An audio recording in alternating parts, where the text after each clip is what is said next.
This is the Balanced Advisor Podcast with Dr. Travis Perry, helping financial advisors like you achieve balance in their lives. Hello there and welcome to another episode of the Balanced Advisor Podcast. I'm your host, Dr. Travis Perry. Today we are joined with Kristen Luke. Kristen is the president of Kaleido Creative Studio, a marketing agency that helps registered investment advisors market themselves to a niche, making it easier for them to stand out from the competition and attract ideal clients. For more than 15 years, Kristen has consulted with hundreds of financial advisory firms and shared her marketing expertise via industry conferences, podcasts, and publications. And we're so glad to have you here this morning. Thank you, Kristen, for joining us. Thank you, Travis, for having me. I'm excited to be here today. Yeah, it's really fun to get to know you in the pre-show a little bit, hearing about your ideas, your business, and your passions. But tell us, you're a niche person. Why did you niche with financial advisors, specifically RIAs? Yeah, so I kind of fell into it. I think a lot of people who you've had on the podcast that are in marketing say the same story. I was finishing up graduate school and I had an MBA with an emphasis in marketing. And the first job that I found was actually working for an RIA here in San Diego doing their marketing. And so during that time, we were doing like radio shows and workshops, and this is around 2005. So everything that was real popular for marketing back then, I was doing. Not a lot of social media at that time. But I did that for 3 years and then really decided that I wanted to start my own business. My dad was an entrepreneur, so it was in my blood. And when I was thinking about my business, I knew I wanted to do marketing. And what did I have the most skills in? Well, financial advisors. And so it was a natural fit. In fact, when I started my business, it didn't even occur to me to do marketing outside of financial advisors. So went right in. I've been doing it the whole time. I do have to say, though, I have niched down through the years. I started with all independent advisors at first and realized I really did not enjoy dealing with the compliance with broker dealers. So realized pretty quickly that I only wanted to work with RIAs at that point. And then in the last 2 years, we've niched down even more and only work with RIAs who want to actually niche themselves. So that's how I got to where I am today. That's super smart. You're doing exactly what it is you preach. I mean, when you walk the walk, not just talk the talk. That speaks volumes. So I love that you're really focusing on that. We're going to get into some more specifics about that a little bit later in the show. But first, as everybody knows, my listeners know, we're going to talk about balance. And so let's talk about this. You shared with me some really cool things about, the passions you have, the exciting things you like to do in your life before the show. But tell us a little bit about what your definition is of balance, of keeping all this as a business, your hobbies, your family. Tell us about what that means for you. Okay. Well, I want to preface this by saying I'm not married and I don't have children. So I have a lot more time than I think a lot of your listeners probably have, and a lot more control over my time. So I don't really think about work-life balance. I just think of life balance as a whole. And so to me, balance is really about allocating the appropriate time and energy to the different parts of my life that really help me show up to be my best self. So, what am I doing from an exercise standpoint? And am I giving time to eat healthy foods? Am I going for long walks? Do I take time for meditation? Do I have time for my hobbies and doing creative projects? Am I making time for my relationship and my friends? And so it's kind of all of that. And it's even balanced within my workday as well. So if I spent 8 hours a day on the phone, I would be so drained. I'm an introvert, so I'm very aware of energy management because I'm constantly having to recharge in order to do my job. And so for me, I don't schedule more than 3 hours a day of phone calls, because anything beyond that, and I am pretty much useless the rest of the day. So I'm a big fan of time blocking to be able to manage. I use time management to really manage my energy because I know based on my schedule how I'm going to feel. And so, I also know if I'm going to spend 2 hours writing, that's probably about as much writing as I can do that day. And I need to have other time to do other things that'll recharge that. So it's really like this formula, and figuring out what is that formula for me to be my best self in all areas of my life. It's not like work and the rest of my life. Yeah, I love that. I originally was doing this research, we were calling it work-life balance because that's what people will assume or think, right?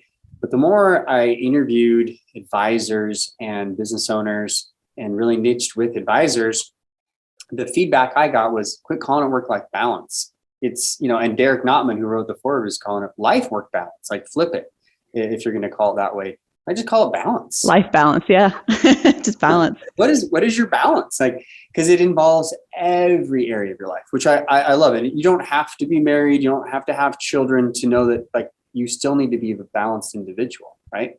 Mm-hmm. You talk about your relationship, your friends, your hobbies, like that fits in all of the 10 categories that we talk about in achieving balance in the book.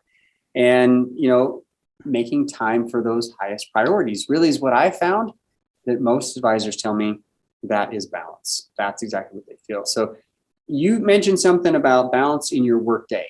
This is huge because I work with advisors who, unless they really are productive during their workday and they're focusing on their highest, most important activities, I call it their sweet spot, unless they're there, they really struggle with making time for anything outside of work. Like, how do you work less than 60-hour weeks? What are you doing? And anyway, so that's a big part of kind of where I want to go next. I know you love productivity. In fact, you said in the pre-show, if you weren't doing marketing, you'd be doing productivity. So you live this as well. So tell us, what is your formula at work? Do you like, I can tell you like these formulas, this idea of having systems and really having some automated things in your life to help you stay balanced. In your workday, how do you keep that workday? How do you keep that flow? You talked about time blocking, but what is it that keeps you consistent with that time blocking? I know a lot of people are like, oh yeah, time blocking, or time management. Like they have their hacks, but they don't do it. Does that make sense? Mm-hmm. Yeah, absolutely. Well, I'm a very structured person, so it's not that hard for me to keep to my calendar. I think I live and die by my calendar. And in fact, my boyfriend always says we have to have a calendar talk. Like he's almost over it because I'm so structured that way. And so what I do is I have my first meeting with my team at 9:30. We always check in. And so that way, if I'm running a little bit late, I don't feel stressed about how my day is going to start. I really don't have to do anything until about 9:30, though I try to get in around 8:30. And then I block off from 10 to 1 every day to do phone calls. And that's what I use Acuity for my calendaring system. And that is what it allows for people to schedule. And so I schedule all my clients that way, any prospect calls or any calls with other networking or referral sources or centers of influence. So I really only have 3 hours a day that I talk on the phone. And then from 1 to 2, I always go for a walk. I like having that break between my meetings and when I'm actually going to do real work. And then from 2 to 5, that's when I do the kind of the alone time work, the actual work that I deliver to clients. And I pretty much follow that every day. And it's just become a habit. It's not really that hard at this point. Yeah, you've done it for so long. Mm-hmm. It's just second nature. It's like, well, I brush my teeth every night. Yeah, right. Exactly. Oh, you struggle to do that. Like, it's just making a habit. Yeah, it's like that book, Atomic Habits. That's what I was talking about. Yep. Go for it. So, they talk about just implementing small changes and making it a habit, and that really does change your life. And so those are the kinds of things I've done. And it's not that I did it all at once. It was incrementally, I was just adding things, right? So especially like a morning routine, like first I just started with meditating, and now it's meditating and journaling. And then I added a walk, and it's just like every few months just adding something that just makes or allows for more balance in my life. Yeah, love that. Yeah, because if you're making something habitual, which I was going to the exact same book, everybody thinks of Atomic Habits now, is not the first one that have written about habits. 7 Habits for Highly Effective People. We've got a lot of other books that talk about it, but it's that just changing one little thing. So I often coach my clients. I give them the structure and tell them what to do. And I say, what's the one thing that you need to do to get there? Like the one little thing.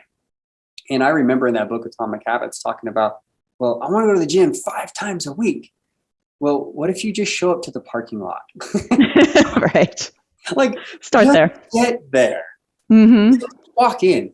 and then turn around and walk out. Like, and then the next time, like this is so true. Like what we want to do is like, I want to make a huge change. I want to write a book. I want to create a $1 billion assets under management, firm. Well, great. What do you start with? Like, what's the first thing you need to do to change that habit? In this case, we're talking about productivity and balance.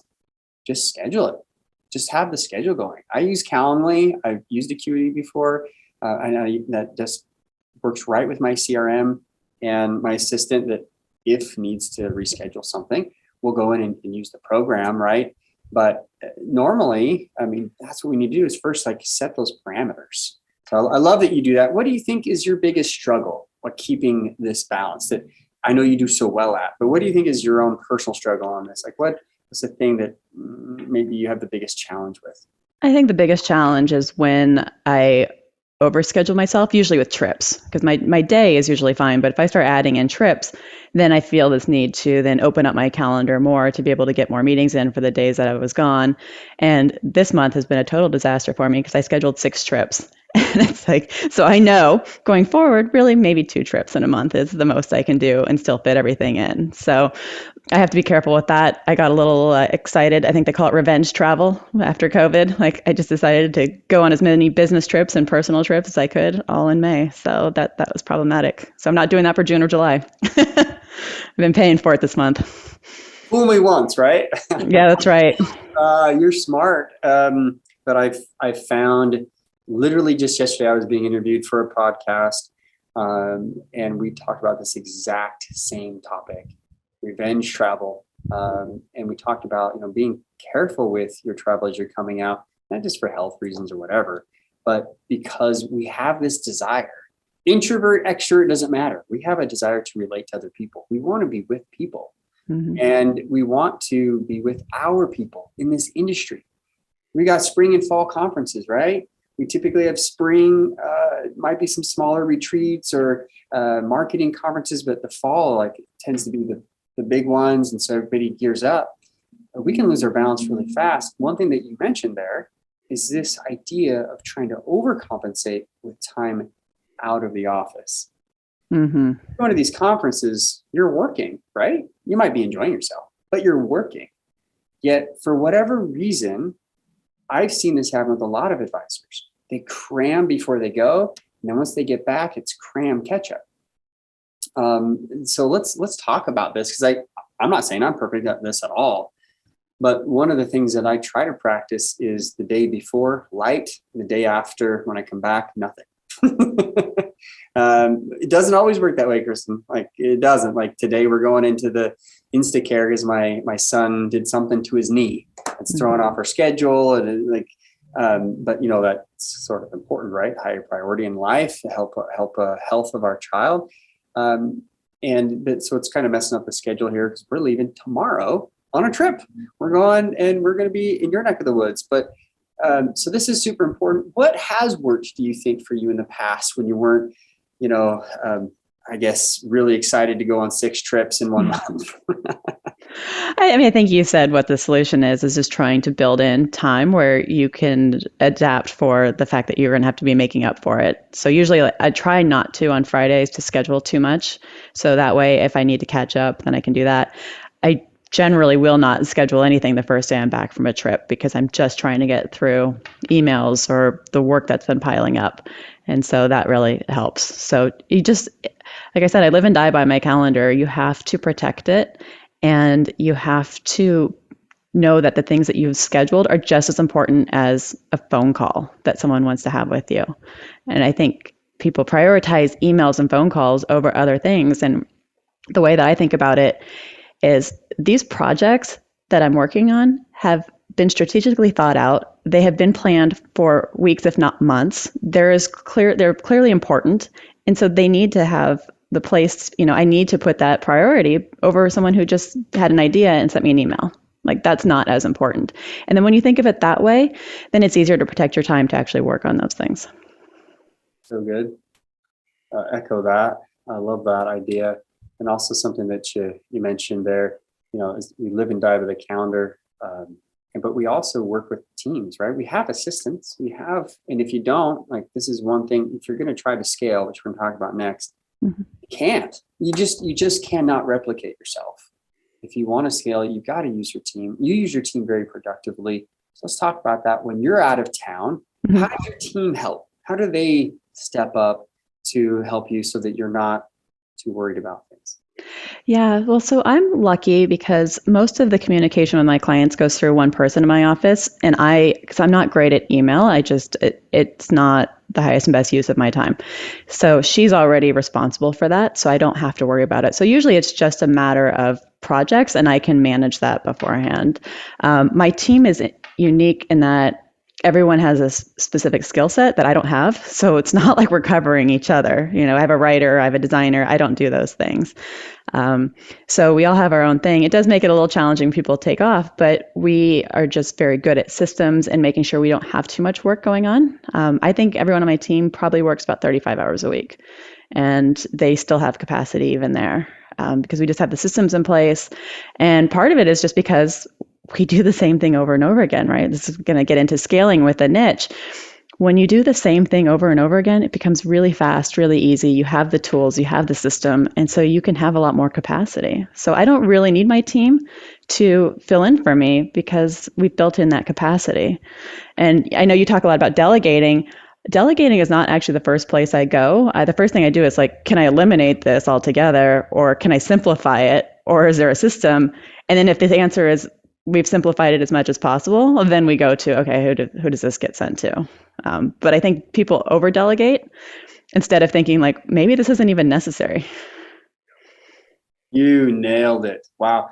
Not only is your team like living a balance, like 35-hour weeks, that's epic. Like that's fantastic. Most advisors I talk to, they're struggling to get down to 45, 50-hour weeks. And if they truly track, if they truly actually pay attention to their time, they're working more hours than they think they are, right? Mm-hmm. But 30 to 35 hours is a great work week. I try to be at 28 to 30, and I don't work Fridays, but I have that as an extra day for projects, books, writing, content, if I want to. My creative side, right? That's my Fridays. I show up in a t-shirt and shorts and just have fun or have the laptop at home. But one thing you mentioned, because it shows up literally on every single podcast and you've listened to them, delegation. Like you just went straight to it. So I love that. But the first part of that absolutely is eliminating. I teach a processing system that when you get into the book, we talk about processing. I'm not the originator, like David Allen, Getting Things Done talks about this. Dave Crenshaw in The Myth of Multitasking talks about this. But really the very first thing when we look at a task, when it comes in from in email, social media, phone call, wherever it is this task worth doing? If not, get rid of it. Don't send it to somebody else, because now you're putting more, onus on your team and extra time. So you're a great proponent of that. And yet, that's probably something we ought to take a look at more as advisors and say, hey, do I even need to do this? Does anyone on my team even need to do this? Like, is this even going to be productive for us, or can I eliminate it? I'm also a proponent of technology, AI, automation to a point. That can this be automated? Is this something that we actually have to do personally, or is there a system that we already have in place that can take care of this? Because why have an assistant who schedules all of your appointments if you can have a link to an Acuity or a Calendly that can do the first layer, right? So I love this. This is good. There's a great book. I'm a big fan of Cal Newport. I don't know if you follow him or not, but he has a book called A World Without Email. And it's really about creating systems so that you don't have to process email so much, right? Like, how do you have a support system, or how do you have office hours, or how do you create this structure so that you're not just going back and forth by email all the time, because that's a huge time suck. So like my team, we have two times a day where we sit and chat and talk about all the questions we have, anything that they need. So we're not chatting all day long. It's like we get that done in about 15 minutes twice a day, and then we go on our way and do our work. That's a beautiful thing to do.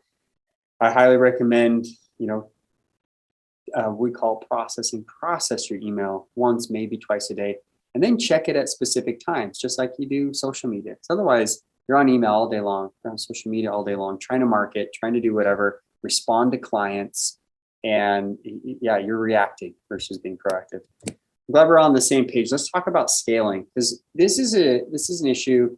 I've seen a lot of my clients or others out there who they are balanced, or they feel balanced. They're going in the right direction, and they're like, wow, I think it's time to scale. I want to grow this, and I want to have less time doing this.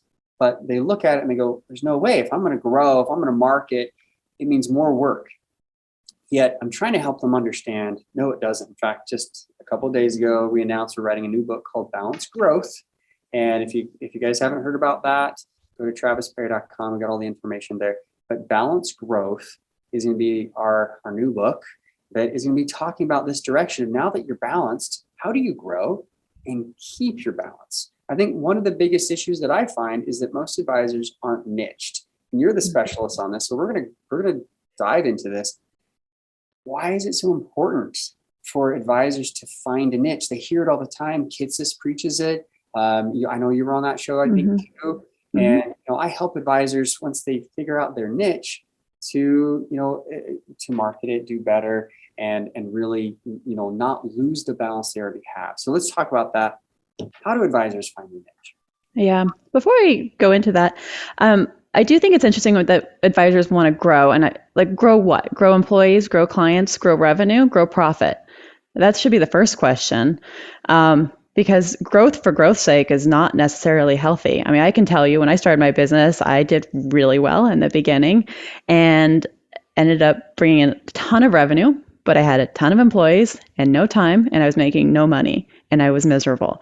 Now I think about, how do I grow profitability? And that has nothing to do with how many employees. It's like, how much revenue can we bring in per employee? And so I think that's a good way of thinking about growth. And then in that way, then you're not thinking about just having to bring in more clients or having to bring in more employees. It's about, at that point, it forces you to think about your operations a little bit more and how you're delivering. And I'm not saying you should have one advisor to a ton of clients where they're not getting the service that they need. But if you niche, you just become so much more efficient on the back end that you don't have to spend as much time per client with the back end stuff they don't see, right? You're still delivering the value and meeting with them, but they don't see that it takes you 15 minutes to do something that maybe it took another advisor 6 hours to do, because you just have the systems. And that's what niching can do. It's, you just become so good. I don't understand why people don't niche, because there's so many advisors are perfectionists. And it's like, if you want to be a perfectionist, you want to learn one thing really well. And that's what niching allows you to do. So how do you find your niche? That was your question. We look at kind of 3 different areas. The first is, what are you passionate about? And I'm not saying like golf or things like that, but what do you enjoy in your work? Who do you enjoy working with? Or maybe there are things in the other parts of your life that you're passionate about that might make sense for a business. We also look at your aptitude. What are you really good at in your current business? And maybe what did you have? Did you have a prior career that could somehow dictate or guide some potential markets? And then who can pay, right? Who's going to be profitable? And it doesn't necessarily have to be the AUM model.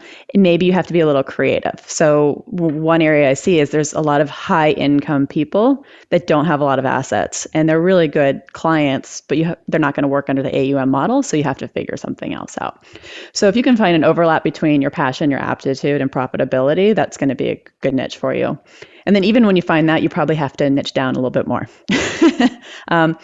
I think the mistake that people make is they think a niche is like golfers or women, or it's just some large market. And I think of a niche as, what is the one audience you're working with, and what is the one problem you're going to solve, and what's that one solution? And I think you're a really good example of that. You work with financial advisors to get balanced, and you do that through your books and speaking and consulting, right?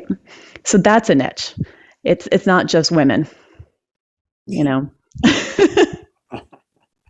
but you nailed it. Like, I actually struggled with this, full disclosure. I struggled with this for a long time. As an advisor, it's like, okay, I want to help everybody. I want to help all business owners. And I realized, not all business owners, I don't want to work with all business owners. So I started working with them because I just kind of shotgun approached it. Then I found a niche as an advisor with summer sales business owners. was like, whoa, what's the problem here? The problem is they get a ton of money through the summertime. Their teams go out and they sell, or they sell with them or whatever, and they bring in a ton of revenue. And in the fall, they're faced with a dilemma. How do I make this work for another year? Or what do I do with it? How do I invest it? And that's where I came in. And I found a lot of great, clients, and I enjoyed helping the families. I would bring in the spouse, who usually is left out of this conversation. I'd say, spouse, typically husband, like, this is what we're doing with the money. Like, let's go with this together. And that's where I started to create my niche. And then it started to chime as advisor. Then interestingly enough, as I started doing all this work, I realized, I need to help advisors with their balance, because I was way out of balance myself and got all trained up. But with the book, I wanted to go back out to business owners again. And I found myself just being drawn to advisors because of what you just said. Passion. I love what they do because I was one. I realized that, I want to help them do something that I, decided to hang up my licenses to help them for. And then the aptitude, profitability, like, those are three really great things to ask yourself. Is it profitable? And do you have aptitude to help this audience? Not just, hey, I like golfers, so I'm gonna help golfers. Yeah. But it's so good. Like, this is really good stuff. I think the key is really to figure out what problem you're solving first, and then figure out what audience fits that. Yeah. Because which is exactly the problem, right? If you don't know what you're doing, how are you able to market that, right?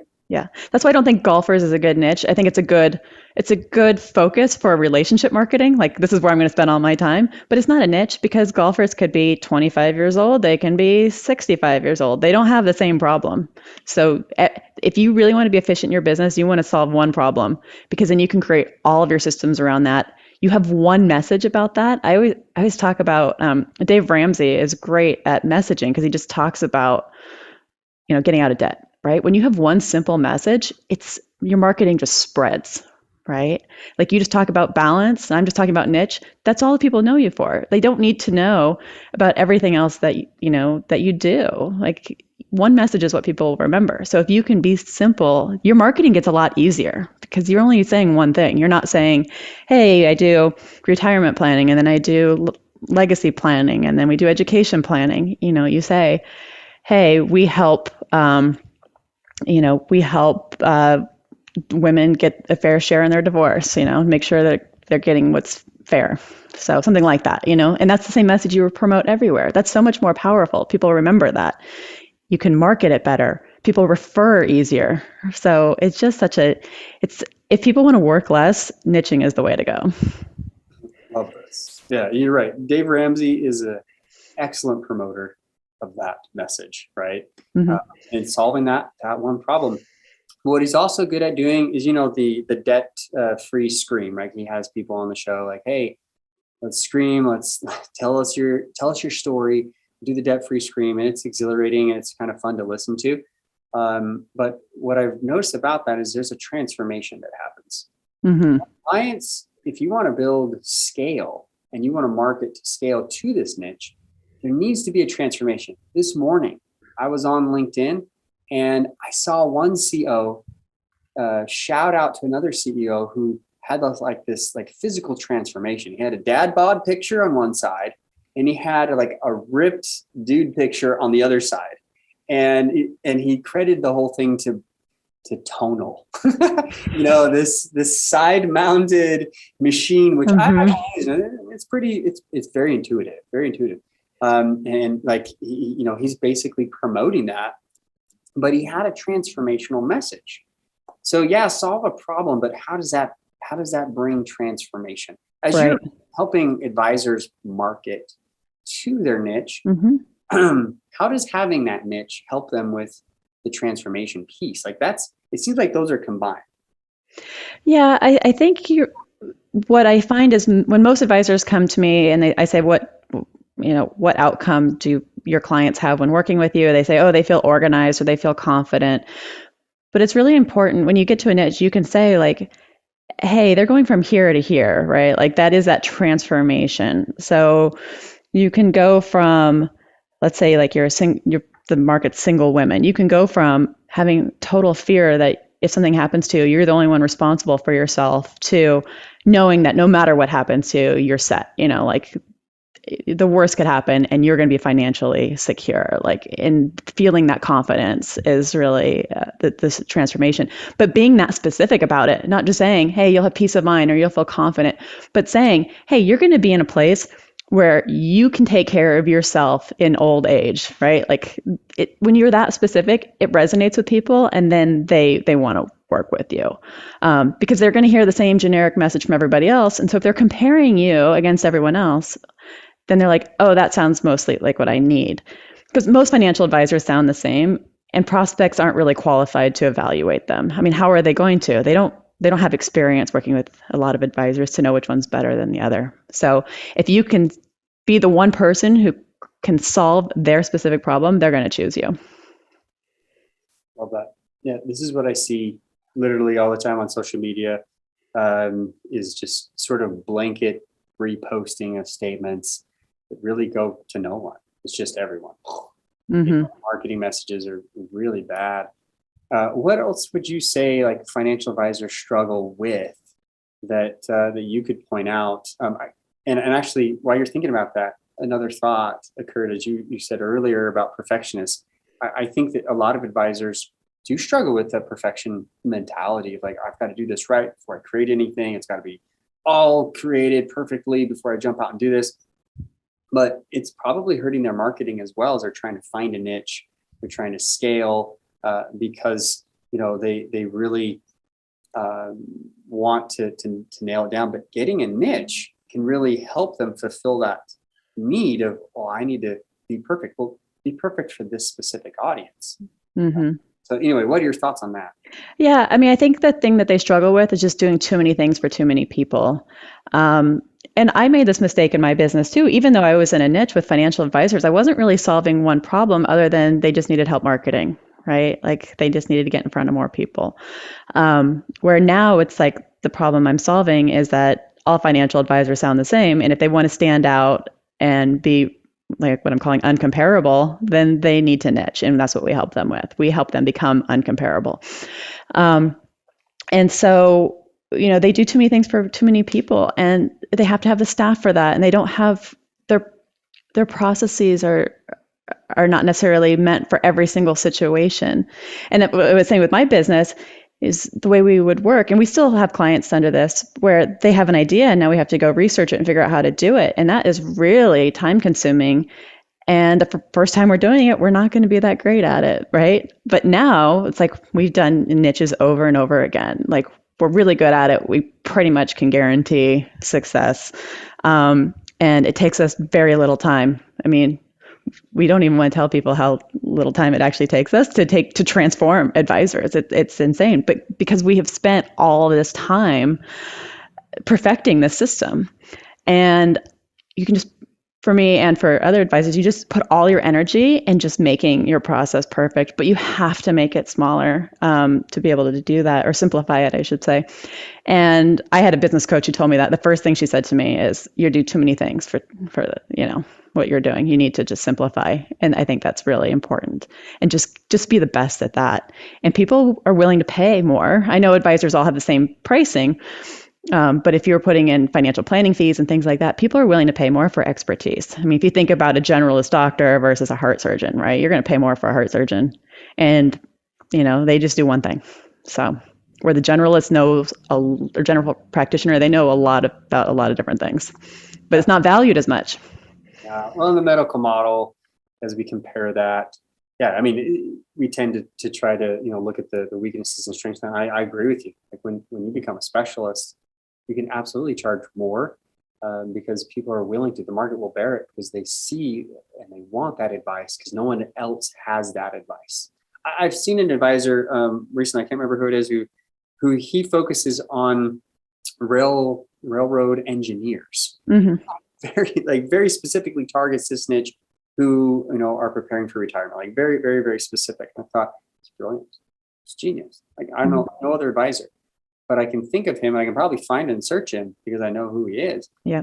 But if you're not, uncomparable, like you can't just go out and say, I'm a financial advisor who is a fiduciary. Fee only fiduciary. I mean, that worked at one time, but doesn't work anymore. No, it's gone. Like you can't do that any longer. How do you separate it? It's going to come from this niche. I love this. If advisors want to learn more about you, they really need help with niching down so that they can grow and scale productively. It's totally related. Like as you were talking about, even scaling down and doing too much. I'm like, yeah, this goes right back to their productivity. This goes hand in hand. If you're not marketing well, it's going to be very difficult to balance. And this is why I'm writing that next book, is because it also works on that back end. If you're trying to do too much, it's because you likely don't have the messaging. You likely don't have that, what I call the offense approach. And then you likely don't have that team, which you talk about, kind of trimming the fat there with the company, trimming down the team. You probably don't have the right defense in place. So that as you're bringing in the marketing, that you can handle it, that support in the back end, which is going to put you out of balance because you're going to show up and do more. So I love this conversation, but if advisors want to know more, you have a course that we'll put the link to, if they're interested in learning, maybe tell us about that and how that can help advisors. Yeah. So if anyone's interested, they can go to our website, and we do have a free course about what I was talking about before, about how to choose a niche. So the passion, aptitude, profitability. So that's a really good place just to start brainstorming what a niche would be for you.